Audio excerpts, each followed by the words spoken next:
10th के mathematics में तू लोग पढ़ रहे हो सरफेस एरिया एंड वॉल्यूम, पृष्ठीय क्षेत्रफल एवं आयतन पार्ट 2। इसमें सिलेंडर के बारे में तू लोग जानोगे, बेलन के बारे में। तो बेलन की पहचान पहले कर लो, यानी किस टाइप के आकृति को हम लोग बेलन कहेंगे।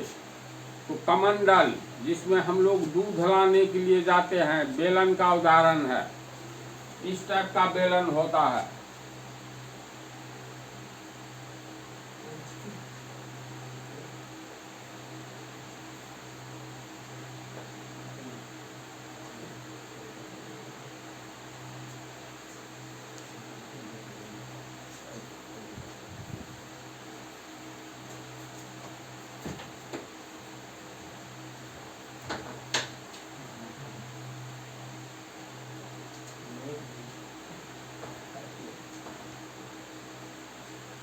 देखो इस आकृति को ठीक से देखो, यह कैसी आकृति है।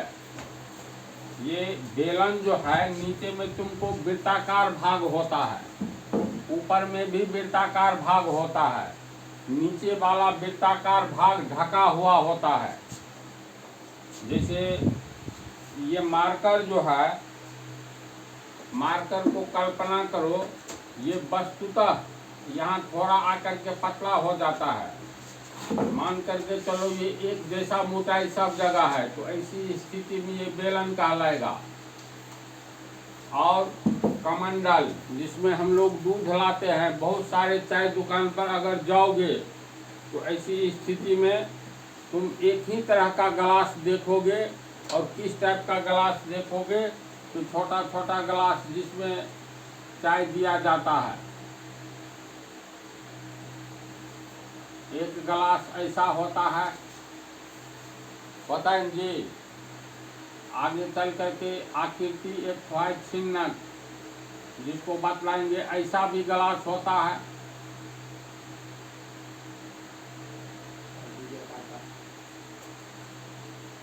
तो इस टाइप की आकृति को हम लोग बेलन कहते हैं।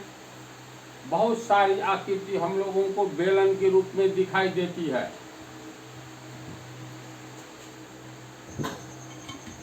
देखो ये आयताकार कागज है, थोड़ा ठीक से देखो।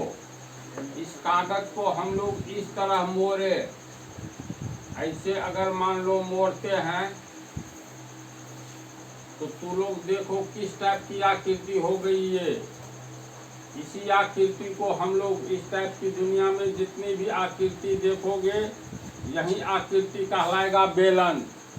देख रहा है ना। तो इस बेलन का, इस पर कितना जगह है, तो इसके चारों ओर एक चींटी घूम सकती है बहुत आराम से। तो ये बेलन का बाहरी पृष्ठ कहो या आंतरिक पृष्ठ, समान जगह होता है। तो ये बाहरी पृष्ठ पर टोटल ये कितना जगह है, अर्थात ये बाह्य पृष्ठ का कुल क्षेत्रफल हो गया, total area, total surface area. ये इस टाइप की आकृति बेलन कहलाएगा। तो इसमें ध्यान देने वाली बात है, ये खोखला है, तो ये खोखला बेलन हो गया।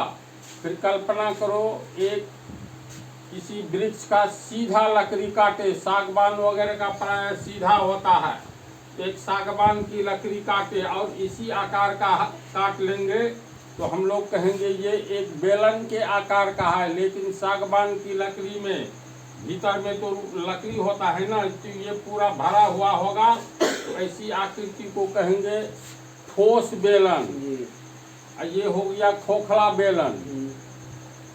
तो बेलन का पृष्ठीय क्षेत्रफल, अगर मान लो इस भाग को हम लोग ढक दे, कोई सामान रखना है तो ऐसे, जैसे अब चित्र में समझ लो, नीचे वाला भाग ये ढक्कन से बंद रहेगा, तो किस टाइप का ढक्कन लगेगा। तो ध्यान से देखो, ये एक वृत्त का निर्माण कर रहा है। एक वृत्ताकार भाग, चादरा काट करके चादर इस पर बैठा दे, तो एक ओर से बंद हो गया, तब इसके क्षेत्रफल में वृद्धि हो जाएगी। वृद्धि कैसे होगी, तो अभी यहाँ पर जगह का निर्माण नहीं हो रहा है, इस साइड भी जगह का निर्माण नहीं हो रहा है।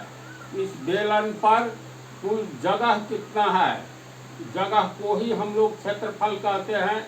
ये देख रहे हैं इसका वक्राकार भाग जो है, वक्र आकार का, यही कुल जगह हो गया। ऐसी स्थिति में जब बेलन खोखला हो तो ये वाला क्षेत्रफल, वृत्ताकार क्षेत्रफल हट जाएगा, यानी घट जाएगा।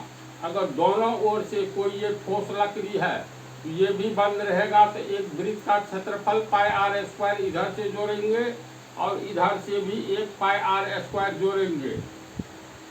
तब सवाल उठता है बेलन का निर्माण कैसे होता है।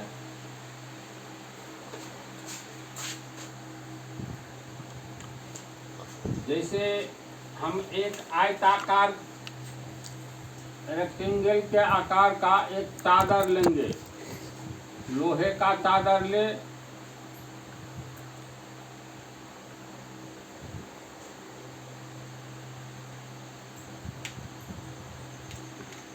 ये लोहा या तांबा या किसी भी धातु का एक चादर है। चादर का अर्थ ये हुआ ये इतना क्षेत्रफल है, इसी को मोड़ करके ड्रम बनाया जाएगा। बहुत सारी आकृति बनाई जाती है, बाल्टी बनाया जाता है, ड्रम बनाया जाता है। सामान्य जीवन में उपयोग लाने वाले बॉक्स वगैरह, बक्सा, ये सब बनाया जाता है। तो मान लो ABCD कोई लोहे का चादर है, तो इसका सरफेस एरिया यानी इसका क्षेत्रफल कितना होगा। तो आयताकार है तो आयत का क्षेत्रफल होता है, ये ABCD एक आयताकार लोहे का शीट है या तांबा का शीट है, जिस भी पदार्थ का है, तो इसका क्षेत्रफल हो जाएगा एरिया, यानी क्षेत्रफल ABCD बराबर, ये आयत है तो लंबाई गुने चौड़ाई होगा न जी। तो लंबाई मान लो ये L लेंथ हुआ और ये चौड़ाई B हुआ, तो हो गया LB। अब जो है चलो मान लेते हैं, इसका वैल्यू दे देते हैं, मान लेते हैं ये 7 मीटर है और ये 5 मीटर है। तो इस आयताकार शीट का क्षेत्रफल हो जाएगा लंबाई गुने चौड़ाई, यानी 7 मीटर, M से मीटर गुने 5 मीटर, तो ये हो गया 7 5 से 35। अब मीटर मीटर को गुना करेंगे तो कितना होगा, मीटर स्क्वायर, जिसे हम वर्ग मीटर कहते हैं। तो इसका क्षेत्रफल हो गया 35 वर्ग मीटर। इतनी बात को ठीक से समझा। अब इसमें समझना है तुम लोगों को, यही है, ये एक शीट है, लोहे का चदरा कहो या तांबा का कहो या जिस धातु का कहो। अब इसको हम लोग क्या करेंगे, ऐसा रूप दे देंगे। अभी इसका क्षेत्रफल कितना निकला, ये 7 मीटर लंबाई और चौड़ाई 5 मीटर। अब इसका देखो ड्रम ये बनाने जा रहे हैं बेलन। तो बेलन बनाने के लिए देखो इसको हम लोग ऐसे मोड़ेंगे, मुंह में मुंह मिला देंगे तो ये बेलन बन गया। देखो ठीक से बेलन का निर्माण हो गया। तो इसका क्षेत्रफल जो निकालेंगे, तो इसका क्षेत्रफल, वक्र पृष्ठ का क्षेत्रफल, इसका क्षेत्रफल एक समान होगा। बोलो कैसे होगा। तो क्षेत्रफल, इसको तो जस्ट हम लोग इसी को मोड़ दिए। देखो इस पृष्ठ, इसका क्षेत्रफल, क्षेत्रफल का मतलब इस पर टोटल कितना जगह है, तो यही ये जगह है, यानी आयत के द्वारा घेरे गए ये सब जगह इस आयत का क्षेत्रफल कहलाएगा। वृत्त के द्वारा घेरे गए जगह वृत्त का क्षेत्रफल कहलाएगा। त्रिभुज के द्वारा घेरे गए जगह त्रिभुज का क्षेत्रफल कहलाएगा। तो इसके द्वारा घेरा गया जगह, देखो बाउंड्री है ना, भीतर का जगह क्षेत्रफल हो गया। इस क्षेत्रफल में अब ध्यान से देखो, इसको हम लोग इसी क्षेत्रफल को मोड़ रहे हैं। तो ऐसे मोड़ रहे हैं, तो ऐसे तुमको बन गया एक बेलन।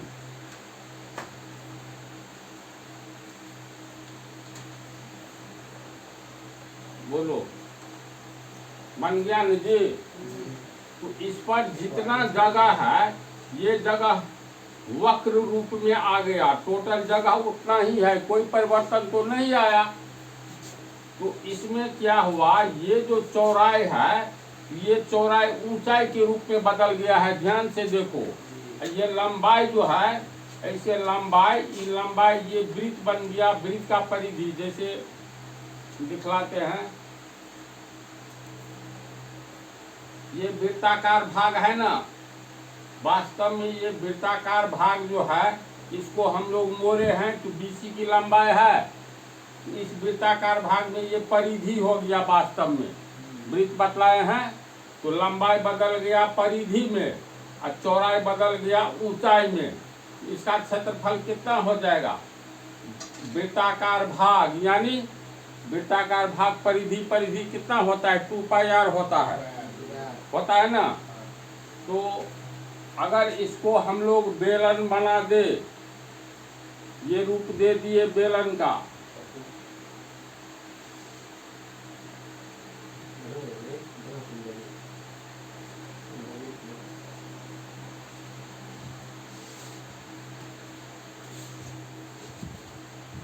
चलो ध्यान से देखो, इसको जो हम लोग बेलन का रूप दिए हैं, तब इसमें जैसा कि अभी हम बतलाए, ये चौड़ाई है 5 मीटर, इसमें इसको मोड़ रहे हैं तो ये चौड़ाई अब ऊंचाई में बदल रहा है, ऊंचाई में बदल गया। तो वास्तव में ये ऊंचाई यहाँ पर आयताकार कागज का क्षेत्रफल मतलब लोहे के शीट का चौड़ाई 5 मीटर है। जब हम बनाए बेलन तो ये 5 मीटर है, तो ये ऊंचाई 5 मीटर रह गया। समझ रहे हैं ना? तो ये तुमको 5 मीटर रह गया। इसको जो मोड़े हैं, वृत्त बनाए हैं, तो ये तो तुमको ऐसे मोड़ करके वृत्ताकार भाग का परिधि हो गया। इसमें अभी जो बतलाए तो देखो, ये वृत्ताकार भाग जो है ये वास्तव में यही लंबाई वाला मोड़ दिए तो लंबाई बदल गया परिधि में 2πr में बदला। तो ये हो गया तुमको परिधि 2πr, लंबाई बदल गया, लंबाई तुमको बदल गया परिधि में, बेलन के परिधि में, और चौड़ाई बदल गया आयत का किस में? तो चौड़ाई बदल गया ऊंचाई में। तो इसका मतलब है दोनों का क्षेत्रफल तो समान है। तो समान है का मतलब 7 पंचे 35 वर्ग मीटर होगा आंसर, यानी लंबाई गुने चौड़ाई। और यही परिधि, ये लंबाई बदल गया 7 मीटर, परिधि हो गया 7 मीटर इसका। तो इसका अर्थ है फिर ऊंचाई चौड़ाई हो गया ऊंचाई। तो इसका क्षेत्रफल कैसे निकालेंगे? परिधि गुने ऊंचाई। परिधि वास्तव में इसका लंबाई है तो लंबाई गुने चौड़ाई। तो परिधि में लंबाई बदल गया तो परिधि गुने ऊंचाई। तो परिधि होता है 2πr और ऊंचाई हो गया h। तो बेलन का कुल पृष्ठीय क्षेत्रफल नहीं, सिर्फ ये वक्र पृष्ठ है, वक्र पृष्ठ से बना है, ऊपर नीचे ढका हुआ नहीं है। यह खोखला बेलन है। अगर ये हो गया खोखला बेलन, अभी जो बतलाए थे इस टाइप का, जिसका दोनों सिरा खुला हुआ है ना, खुला हुआ। अगर मान लो इस भाग को, एक वृत्ताकार भाग को ढकना है, ढक्कन से ढक दिए, तो वृत्ताकार भाग का क्षेत्रफल कितना होगा? तो उतना बड़ा तुमको उस क्षेत्रफल वाला ढक्कन चाहिए। तो अभी इसका जब दोनों सिरा खुला हुआ है तब क्षेत्रफल ये होगा। अगर एक सिरा बंद कर दिए, इस क्षेत्रफल में ये वृत्त के वृत्ताकार भाग का क्षेत्रफल, वृत्त का क्षेत्रफल πr² जुट जाएगा। तो ऐसी स्थिति में πr² जुट जाएगा। अगर मान लो इसका दोनों मुंह, नीचे वाला ऊपर वाला दोनों बंद है, लकड़ी सब जो काटता है बेचने के लिए, पलंग वगैरह जो बनाओगे, इसका दोनों सिरा बंद होता है, यानी ठोस बेलन हो गया।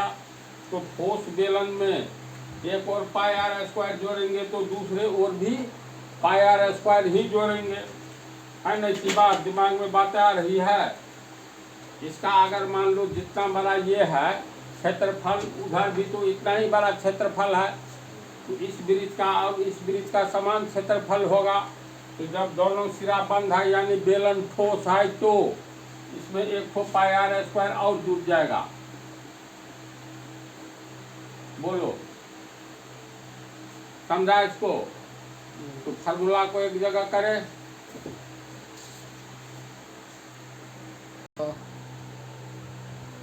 देखो, बेलन के वक्रीय पृष्ठ का क्षेत्रफल, तो वक्र पृष्ठ हो गया ये तब जब बेलन खोखला हो, यानी बेलन का दोनों भाग खोखला है, खुला हुआ है। तो इसका अर्थ तो लोग समझा। देखो ये खोखला बेलन है ना, दोनों सिरा खुला हुआ है। तो जब बेलन खोखला होगा मतलब दोनों सिरा खुला हुआ है, सिर्फ वक्र पृष्ठ यानी इस पृष्ठ का क्षेत्रफल, वक्रीय पृष्ठ का क्षेत्रफल है ये जब बेलन खोखला हो। तो परिधि में लंबाई जो परिधि में बदला है तो 2 पाई आर परिधि का मान होता है, इसमें ऊंचाई से गुना कर देंगे।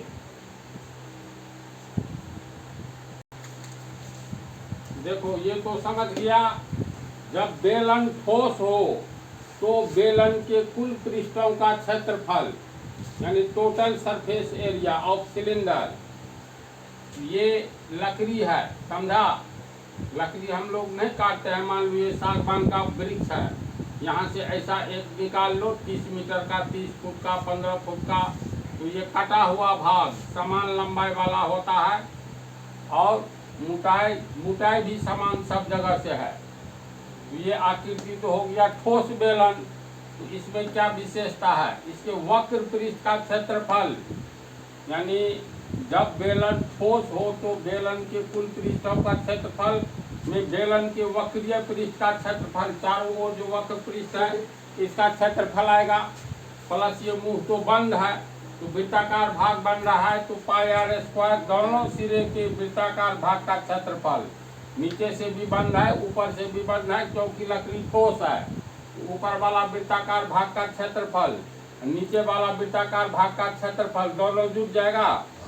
तो बेलन के वक्रीय पृष्ठ का क्षेत्रफल हो गया 2 पाई आर एस, वृत्ताकार भाग ये पाई आर स्क्वायर, इतना ही त्रिज्या होता है ये पाई आर स्क्वायर। तो ये वाला पाई आर स्क्वायर, ऊपर वाला पाई आर स्क्वायर, ये हो गया ठोस बेलन का। कैसे हुआ समझा न इसको?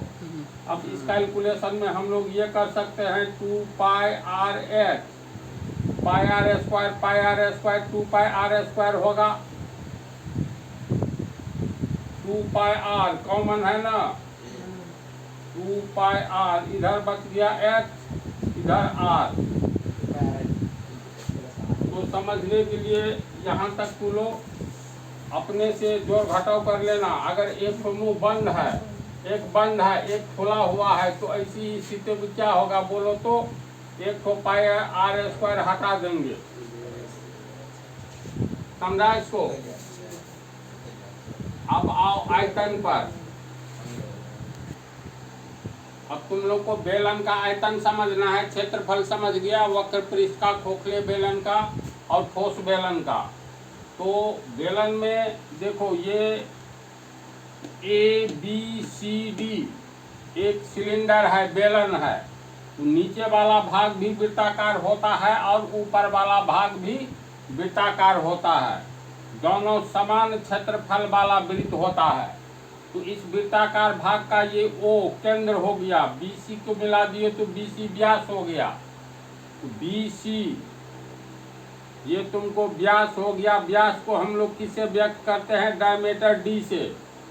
BC व्यास हुआ तो OC क्या हो गया? OC त्रिज्या हो गया। इसको व्यक्त करेंगे R से। बेलन की ऊंचाई देखो, समान वृत्त वाला भाग, ऊपरी भाग भी समान वृत्तीय क्षेत्र होता है, इसमें O'D ये हो गया त्रिज्या R, AD ये हो गया व्यास D।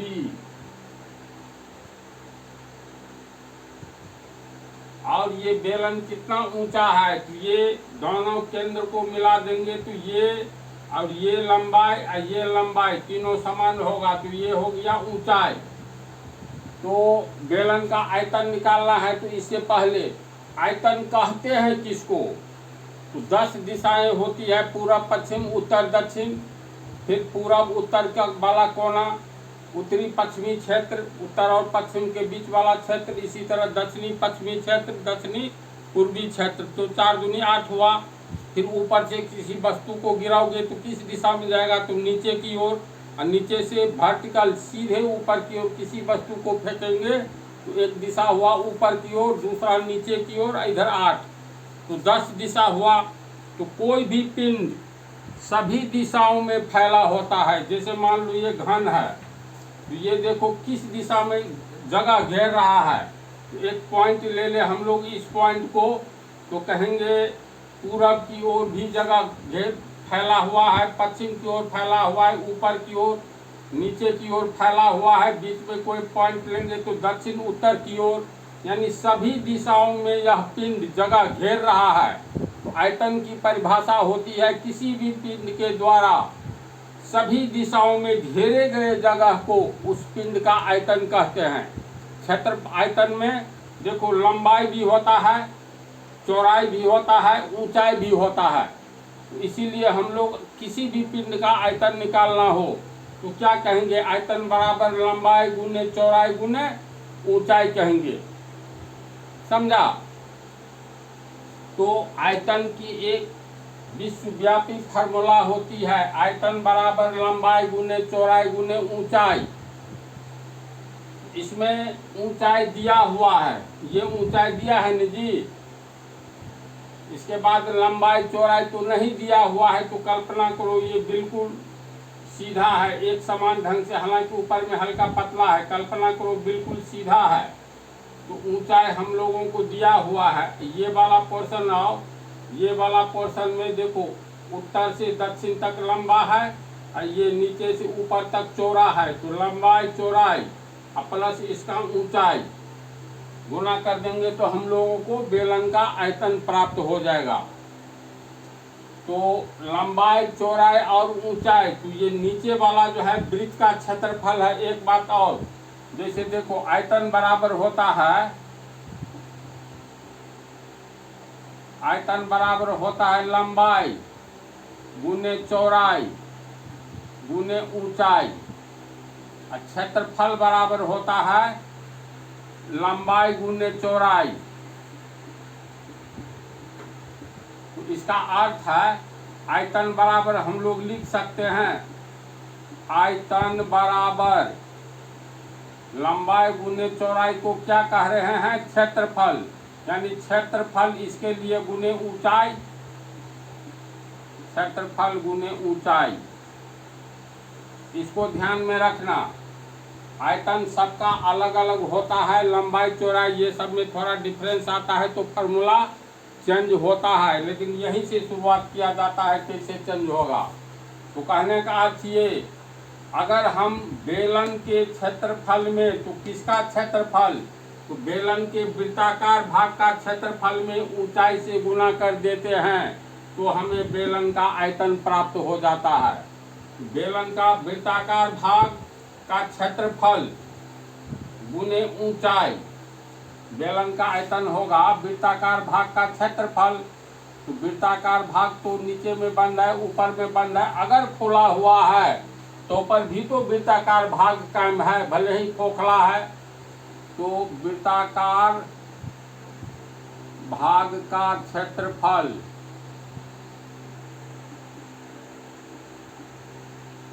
गुने ऊंचाई, वृत्ताकार भाग का क्षेत्रफल हो गया तुमको पाई आर स्क्वायर, ऊंचाई हो गया एच, तो हो गया पाई आर स्क्वायर एच बेलन का आयतन है नहीं जी। पेंडिंग वृत्ताकार है, उसके क्षेत्रफल में ऊंचाई से गुना कर दो। इस तरह तुम लोगों का पार्ट 2 समाप्त होता है।